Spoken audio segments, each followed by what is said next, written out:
Hey everybody, it's me, Andrew. Get out into nature and tune in for yourself. Resonate with the Earth's electromagnetic field via 432 Hertz, the universal frequency. Balance out psychologically and emotionally, and further strengthen your brain and your heart. Coherence as well. Get a plant-based diet going for yourself today and nurture yourself right back into life. We are literally herbivores in our nature. Further balance out your physical body's pH level and to get with alkalinity. Then you can generate some static, electricity. Send me some love telepathically. Set attention to your mind and set intention to communicate. That is all there is to telepathy. You are now tuning in to great days.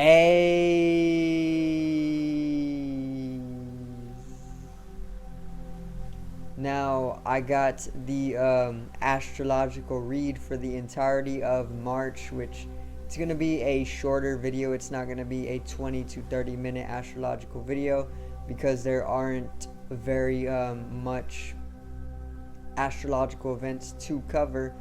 Although I'm just going to cover some of the most significant ones, and go a little bit into each of them, and then I will further go in depth on each of them in their own individual videos. So today's video is March 2022 astrology.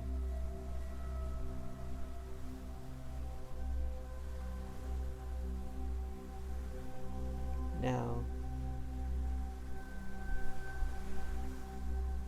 so let's get right into it, alright? Let's not waste any time with this. So the astrological event to start off the month is going to be the new moon, which is taking place tomorrow, or it's taking place in a few hours because I'm literally filming this on the 1st, and I guess once it hits 12 there is going to be the new moon. So the new moon is going to be in Pisces, which I will probably put the new moon video either out the same day on the 2nd or on the 3rd, just a little bit later, but we will still be feeling the energy, so there's no it's not late or anything, but this new moon is pretty much going to be very positive for us. It's going to be highly inspirational emotionally to get us in momentum towards progressing spiritually, as Pisces usually brings. We are also going to be able to reflect upon ourselves in a very, very, very artistic way, and maybe this can result in arts, poetry, or even music, or any of these types of things. Our imagination is pretty much going to be heightened during this time as well. We're going to be emotionally sensible to more of life. Perhaps we will actually be able to bring in a sense of starting anew when it comes to our states of emotions, and how to actually balance them out more than just allowing them to be in states of instability, so it's like a vulnerable time, a very sensible time as well, very sensitive emotionally as well, and it's a very, very feminine energy that is coming to us as well, which is highly internalizing. So our dreams could actually be we could be more lucid in our dreams, or we can go even deeper into our dreams, more into the astral realms, rather than more of an earthy dream experience.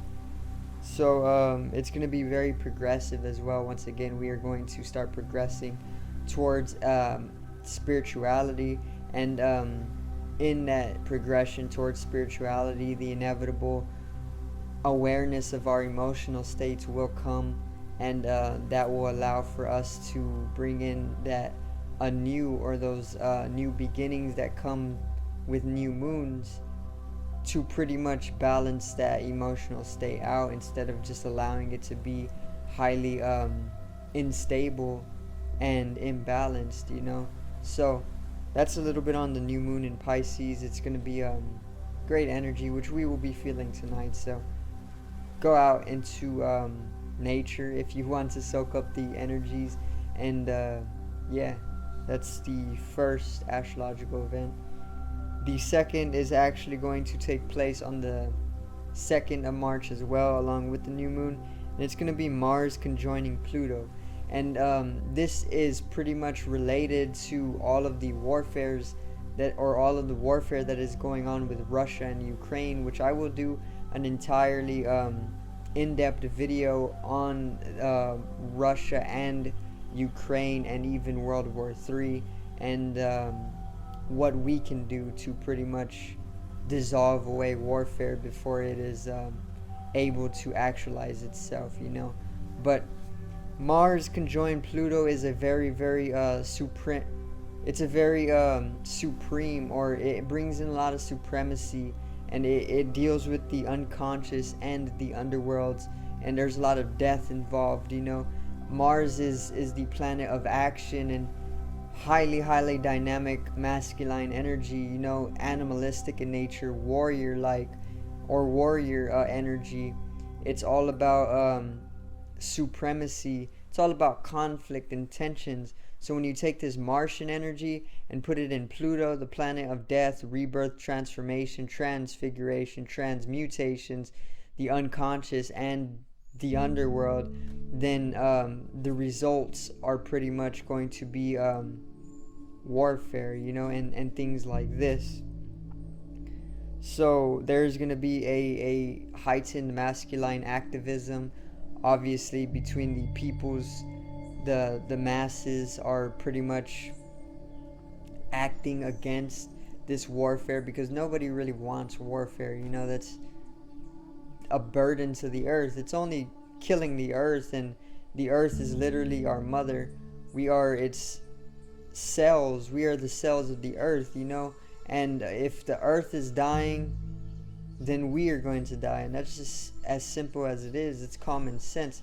It's like if my body started to get ill, then all of the little cells in my body, or making up my body, would pretty much die away, you know. And it's exactly what is happening right now with all the warfare. The cells of the earth, which is us building up its body, are just going to die away if we let the earth die. So there's that activism, you know, the masculine activism, conflicting supremacies.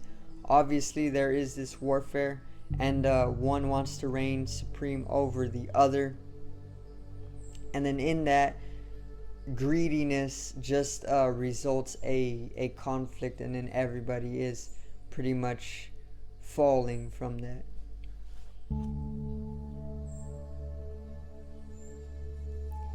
And yeah, we really got to understand that the Martian energy that is pretty much unconscious is what is pretty much stirring up all of this. The Martian energies that are in the underworlds, or the inner earth, or whatever you want to call it, the unconscious and the underworlds are pretty much the same, is what is causing this, you know. The elites, or the 1%, the trillionaires and billionaires of the planet, they hold a lot of Martian DNA, because they were the peoples who actually came from Mars, you know. So, and I don't really want to go too in depth in this, because I'll literally be 30 minutes explaining this. But there was once peoples on Mars, right? And they were very, very malefic beings, and then basically they brought the life of Mars down through warfare, and then the people of Mars pretty much went and traveled through the space-time continuum, founded themselves on Atlantis in a specific space-time on Earth, and then those Martians pretty much destroyed Atlantis too after having destroyed Mars, and then they continue to live till this day, and now they build up a lot of the 1% genetically, and they're just continuing to do what they have always done, which is bring planets to complete destruction through warfare, so it's literally just cyclical in nature, and the Martians are just doing the same thing again. So that's Mars conjoining Pluto, and that's what it's bringing a lot of that warfare in World War III, Russia against Ukraine, and it's just kind of getting worse. So yeah, the next one is on March 6th, and this is going to be Venus and Mars in Aquarius. So Venus is the planet of harmony and relationships and value and beauty and asceticism and love and peace and balance, okay, all benefic and feminine.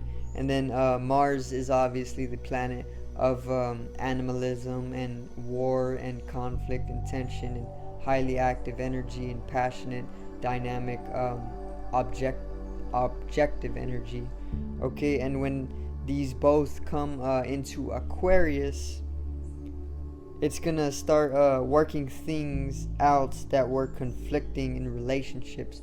So if you are feeling supremacy over another person in your relationships, or there's conflict and tensions throughout your relationship, then this sign, Mars and Venus in Aquarius around the 6th, is going to start to lighten things up with that conflict of that Martian energy, that fiery masculine energy, temperamental Aryan energy, and it's going to pretty much bring in a sense of harmony to your relationships in an Aquarian-like manner. Humanitarianism,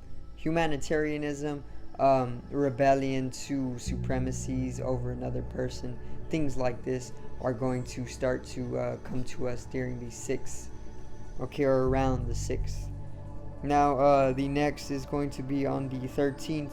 This is going to be the Sun conjoining Neptune, which this is pretty much going to bring in like a very, very lucidity to our life, because Neptune is the planet of dreams, it's the planet of inspiration, it's the planet of fantasy, it's the planet of progression as well. It's the planet of spirituality. It's all of these energies, Neptunian energies. And when the sun comes to conjoin Neptune, there's going to be a surface level expression of Neptunian energies throughout our life. So we are pretty much all going to be within this dreamlike, mystical, or mystifying experience during the 13th of March. And there has been plenty of events in the past months that were all along the same lines, and I see that it's kind of like fractalizing itself, but it's getting more intense each and every month. And I feel this is just one of those events that is playing a progression in the canonical shift of humanity's consciousness into a more mystifying and transcendental state of consciousness, rather than a third dimensional, physical, bounded, or limited state of being, So around the 13th, we should start feeling that transcendental like effects, or that dreamlike experience expressing itself. So March 18th is the next one, and it's going to be the full moon, which is going to be in Virgo. Okay, so this is another highly feminine energy or event, being the moon is feminine and Virgo is feminine. So the full moon in Virgo can pretty much bring us to a heightened state of receptivity to the Virgo energy, which is all about integrating oneself to be more of a type of integrating oneself to pretty much bring in a practical sense of going throughout life helping it to evolve and do things of this manner with your individual and unique skills and talents, you know. So everybody has skills and talents that are unique to them, and what this full moon is going to allow is the receptivity to what needs to be done in your individual self in order to pretty much help the globe come to a state of liveliness and progression, okay, making a conscious planet in a way. So that's the full moon in Virgo, and I'm going to go in depth on it, so bear with the lack of understanding of that one, okay. Virgo is a little rough for me. March 22nd is the next one, and it's the last of this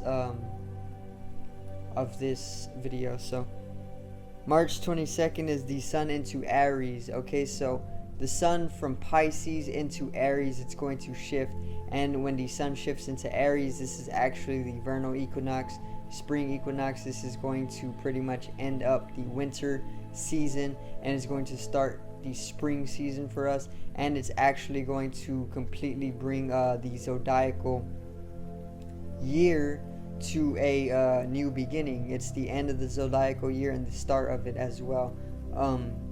Obviously Aries is the first zodiacal sign, and when the sun shifts into Aries, it is the start of the zodiacal year, which takes place around March 21st, 22nd, the vernal equinox.